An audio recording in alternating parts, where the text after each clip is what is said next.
Hello. Welcome to the Wrestling Show. I'm Doc Allen. Thanks for tuning in.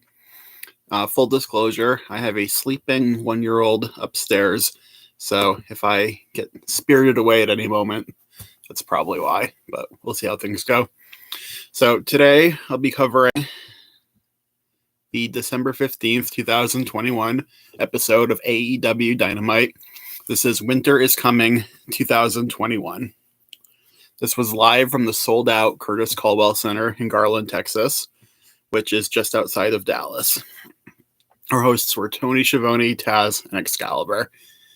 So they opened the show with the AEW World Championship match between Hangman Adam Page and American Dragon Bryan Danielson. This match getting the opening slot immediately made me feel that they were going to go for a time limit draw. And of course, because Bryan is the experienced big match veteran, and Page is a first-time champion on his first title defense, you could certainly feel that Page's title reign was in jeopardy. So, from the opening lockup, I could tell that they were pacing themselves to fill a lot of time. The match wasn't slow necessarily, but very deliberate. Bryan repeatedly hid in the ropes and mocked Page with jumping jacks.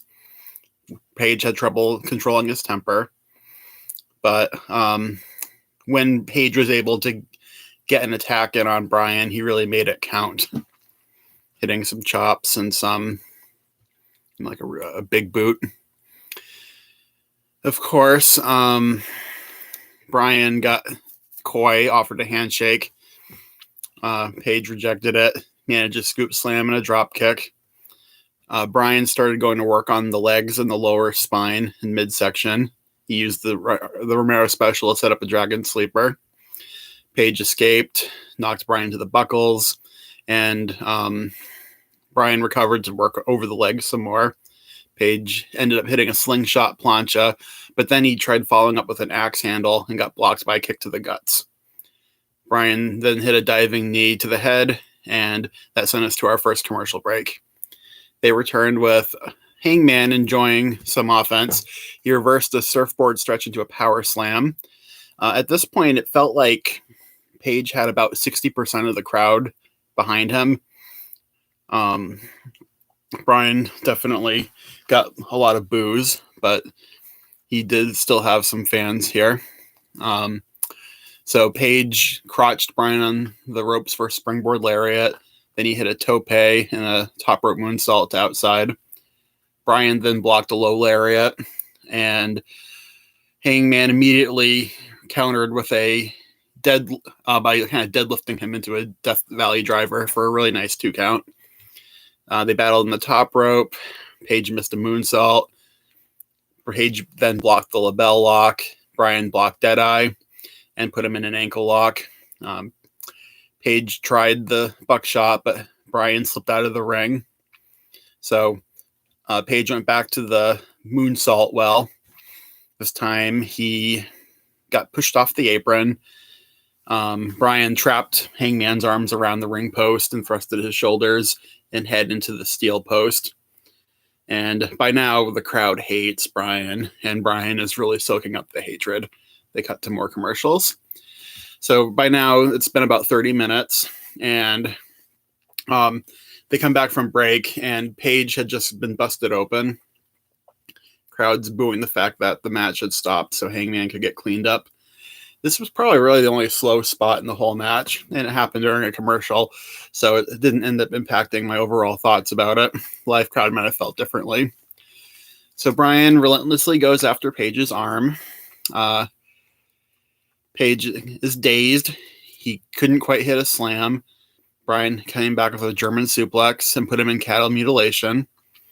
Page escapes, and he was able to lift Bryan and thrust him knee first into the ring post, and then hang Bryan up on the rails for a running boot. So Page at this point was making deliberate attacks towards the knee of Bryan Danielson. They go to the commercials again. They come back for a fighting spirit slugfest. Page goes for a powerbomb. Bryan reversed it into a Rana for a good 2 count. Then Bryan went for a triangle sleeper. Page deadlifted him into a power slam. Bryan wouldn't let go of the sleeper despite getting slammed, elbowed the head, then goes back to work on the arm. Hangman hits a tombstone pile driver out of nowhere for a really good 2 count. The fans were popping for all of these false finishes. And of course, by this point, we're past the 40-minute mark. So some fans haven't figured out that this is heading towards a draw, and they feel like it's time for the match to be over. But not bored. They were really into it. They came back for more commercials with about 10 minutes left. And at this point, Bryan is totally hobbled, and Page's bad arm is stopping him from hitting effective lariats. Danielson tries a super German, but Page landed on his feet and then hit a desperation lariat. And they hit the canvas, and the crowd gave them a standing ovation. They stumble back to their feet. They trade stiff shots. Page gets trapped by the arms by Bryan, who stomps him in the face the same way he did to all the other members of the Dark Order that he had faced in the weeks leading up to this. Page desperately counters into Deadeye for a red-hot near fall. Hangman traps Bryan's arms and returns the favor by stomping Bryan's head in. Page then couldn't hit the buckshot. Bryan put him in the label lock. Hangman was able to escape with a catapult, sending Bryan to the apron, but then Bryan skinned the cat, only to turn around and eat a lariat. So Page hits the first proper buckshot lariat of the entire match, but before he can go for the cover, the time limit expires at 60 minutes. The crowd boos that result and demand more time, but the broadcast moved on without entertaining any possibility that there would be an overtime. So Bryan and Page tore the house down for 60 minutes, left the crowd wanting more, left me wanting more, and I am just kind of blown away by how hard they worked. This was not a boring 60-minute match. This was an intense, lively outing that built as it went along. They didn't spam the match with false finishes. All the false finishes felt earned and meaningful. And I think this was a good way to start Page's reign, especially as a new babyface champion. He can say that he held his own with Bryan for 60 minutes, and Bryan can make his case for a rematch because Page didn't beat him. And I would expect that the next round of this could happen at Battle for the Belts. And whatever happens there will set up the main event for Revolution. So you might not be surprised to know I gave this 5 stars. Excuse me. Up next, Adam Cole, Bobby Fish, and the Young Bucks talked to the camera. They were still pleased with themselves for beating up best friends on Rampage, but they think it's time to end Trent's mom's career. They're going to be facing best friends on Rampage in a multi-man tag. Cole teases a Christmas gift for his enemies, and I wonder if that could possibly be Kyle O'Reilly gift wrapped. Up next, Wardlow totally squashed Matt Sydal. Poor Sydal looked like a total jobber here with no entrance. He looked spry early on, hit some roundhouse kicks, but Wardlow awkwardly countered into a leg lariat and then a slam. Wardlow hit his power bomb. Sean Spears in Wardlow's corner got on the mic and needlessly told Wardlow to give him a second power bomb. Wardlow seemed to make it clear he doesn't like being told what to do, but did it anyway and won at a minute 27.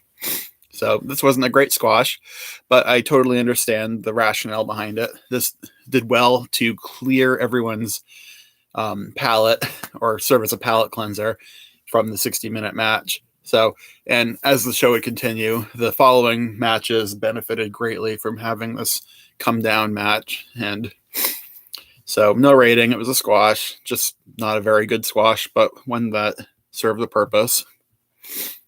Up next, Wardlow impatiently stands by while Sean Spears beats up Seidel with a chair. Spears is interrupted by a phone call from MJF, and they're being summoned for some partying. Up next is a Ty Conti video promo. She's sick and tired of the Bunny and Penelope Ford getting into her business. And she challenges Ford to a submissions-only match, which is kind of an odd choice, but could be interesting. Ford offers rebuttal that she's offended by the notion that she needs brass knucks to win and accepts Conti's challenge. I didn't catch when this match will happen. That's okay. Up next was a Malachi Black video promo. He was lurking around his house, organizing his tarot cards. I don't know if I said that correctly. And admiring his antique furniture. And the voiceover was doing like a lot of like spooky platitude type stuff. So a masked servant came in and handed him his robe and a religious document, perhaps the Book of Black. And then Black appeared to give him kind of a dark baptism. He sprayed black mist into the servant's eyes and put a chain around his neck. And I have to wonder who is under the mask. It seems like this could be a House of Black stable member. And there's a lot of really good free agent candidates out there, or people on the AEW roster with not a lot to do right now who could use some direction. So this seems to be going somewhere. Keep an eye on the misadventures of Malachi Black. Up next, we had Serena Deeb versus Hikaru Shida in their blow-off match from the feud that's been developing since the TBS Championship tournament. Didn't go well for either of them. Shida charged in and threw her kendo stick at Deeb. It bounced off her midsection. Bell rang properly, and they aggressively tore into each other. Shida hit a really nifty dropkick out of the corner. She tried a springboard crossbody from the middle rope, but Deeb reversed into a heel hook. Deeb made a concentrated attack on Shida's knee. She put her in a figure four around the ring post in a spot that never gets old. They wrestled through commercial breaks and came back with Shida just angrily unloading punches. Shida hit a step up enziguri and a vertical suplex. She was hobbled and got caught climbing the ropes, but she was able to push Deeb back into a hanging heel hook. Deeb continued to wrestle dirty. She exposed a steel turnbuckle rod and hung Shida up on it. Then Deeb hit a stacking power bomb and a last chancery. Shida escaped and hit rolling neck breakers and a deadlift Falcon Arrow. And Deeb went for a half crab and exposed another turnbuckle. But as per usual, when a heel does this, the heel is the one who ends up getting put into the steel. And this was no exception. Shida bounced Deeb's skull into the turnbuckle, put her in a jackknife cover, and won at 12 minutes and 26 seconds. I thought this was a really satisfying grudge match. Serena's dirty tricks came back to bite her, and Shida looked really gutsy and strong, winning despite the leg injury. So this was just shy of 4 stars. I gave it 3 stars and 3/4. Up next, Tony Schiavone interviewed Varsity Blondes, and I cannot tell you how happy I am that nobody interrupted the segment. Griff Garrison was really fired up and explained to Tony just how traumatized Julia Hart has been since getting black mist sprayed into her face by Malachi Black. Brian Pillman Jr. wasn't quite as worked up about it as Griff was, told him to cool off. And Griff took offense to this. Julia is their sister. How can Brian not be so upset? And he has a match against Black soon and threatens to break his jaw. So this was a short, productive segment with no interruption, which again, I'm so happy about. Instead, we see some dissension between the Varsity Blondes. That's probably the right move, considering that the varsity jock gimmick has a really low ceiling, and both of these guys have really high upside. So I also even wonder if one of the blondes could be the guy in the masked robe from earlier getting baptized by Black. Up next, we got highlights of Hook's debut on Rampage. And if you didn't know, his plain white t-shirt that simply states Hook is the new best-selling shirt on Pro Wrestling Tees. So people have money to spend, I guess. Then Eddie Kingston talked to the camera about his issues with 2.0 and Daniel Garcia. Since Moxley's gone, he's going to team up with Lucha Brothers and Santana and Ortiz to face the trio and two partners they're choosing on Rampage. That should be a fun match.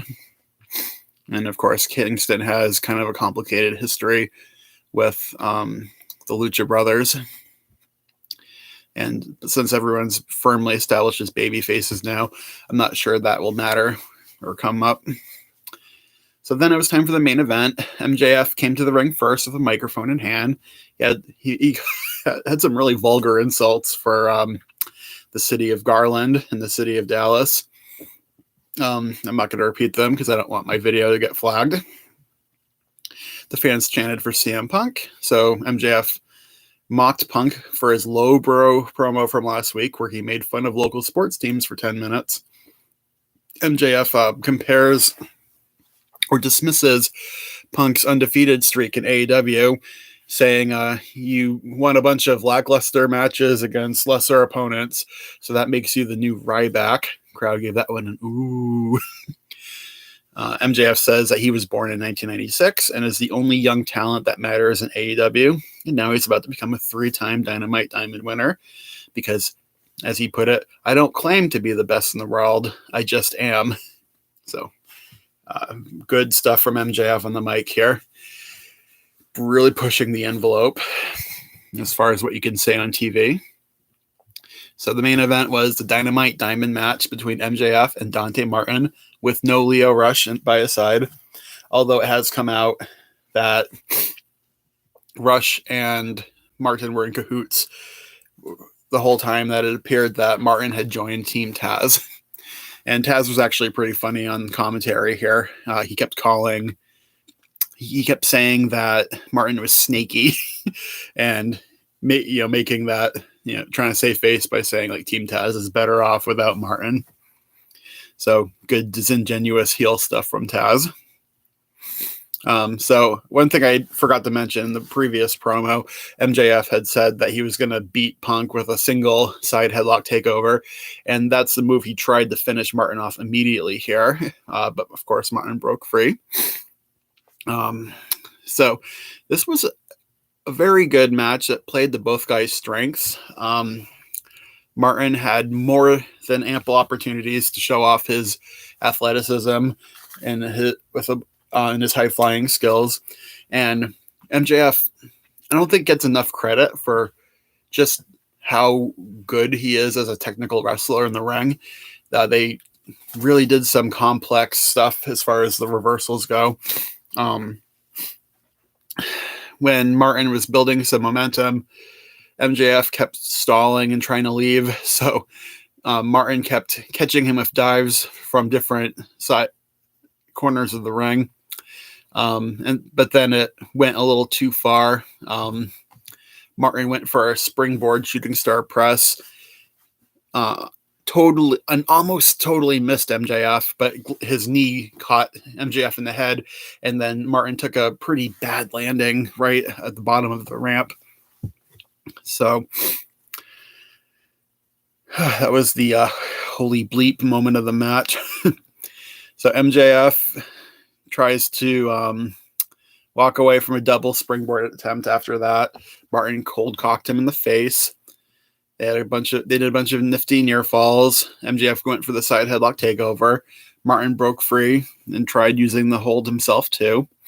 MJF really, he had a really impressive counter into a Liger bomb. Dante kicked out, which was a fabulous near fall. Dante was poised to win with a double springboard moonsault, but at that point, Ricky Starks appeared out of nowhere and put MJF's foot right on the ropes, breaking the cover. From there, MJF was able to lock on the Salt of the Earth and win via submission at 12 minutes, 35 seconds. So that finish made sense considering what Dante just did to Team Taz, especially to Starks in the Battle Royal last week. And I can appreciate that this at least wasn't a typical distraction finish. This protects Dante because it wasn't like Stark's music played and he turned around and was like, "Whoa, what are you doing here?" to get rolled up or something. Still, it's not a finish that I think really helps or hurts the match, because even though I think it would be better if MJF just cheated on his own to win,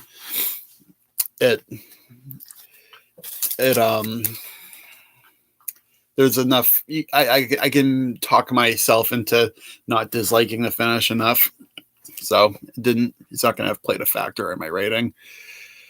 And since it wasn't a distraction finish, there was really nothing Dante could do. He did everything right and lost anyway, so he doesn't come out of this looking like less intelligent. So again, everything leading up to that finish was tremendous. Both guys got to play to their strengths, and it's becoming a really well-kept secret that MJF is a serious in-ring worker. So this was another match that was just short of 4 stars. I gave this 3 stars and 3/4. After that, FTR came out to join MJF for the celebration, but then the lights went out. Now, unfortunately, the live crowd thought this meant that Wyndham was about to debut, and there were fans who were turning on their cell phone lights to do the Firefly effect. Instead, they got Sting and Darby Allin, which on a normal night is cool. We like Sting and Darby Allin, but when you get them in place of the big debut that you were expecting, then it's a big come down.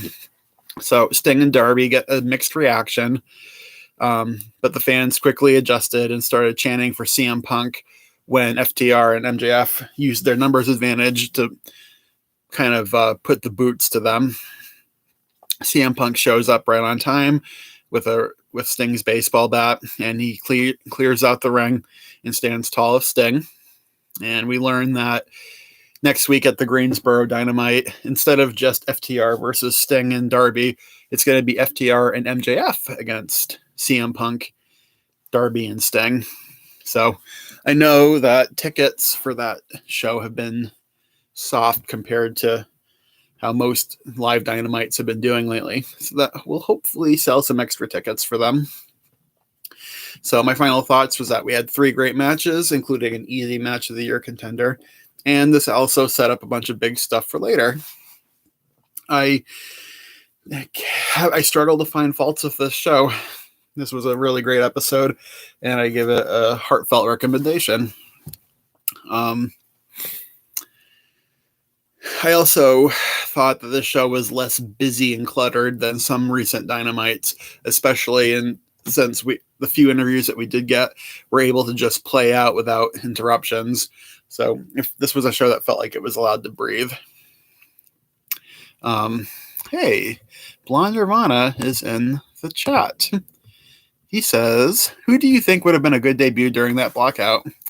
Well, I would have gone with Wyndham because that's who the fans were clearly expecting, because they were pulling out their cell phone lights. And so, sorry, the cat's distracting me. So they were, that's who the fans were expecting. I mean, there are a few other good options floating around, but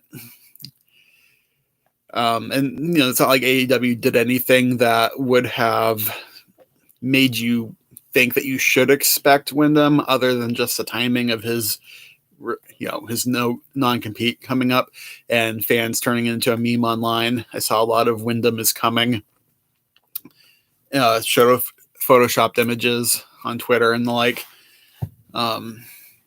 Would it have made sense for Wyndham to show up to get involved with MJF and CM Punk? Probably not, but I probably would have just suggested they not do the lights out deal in the first place.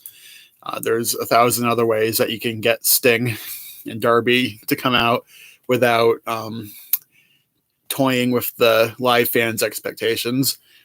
And I don't think it mattered all that much because the segment did get over and the fans were into the right guys when it was all said and done.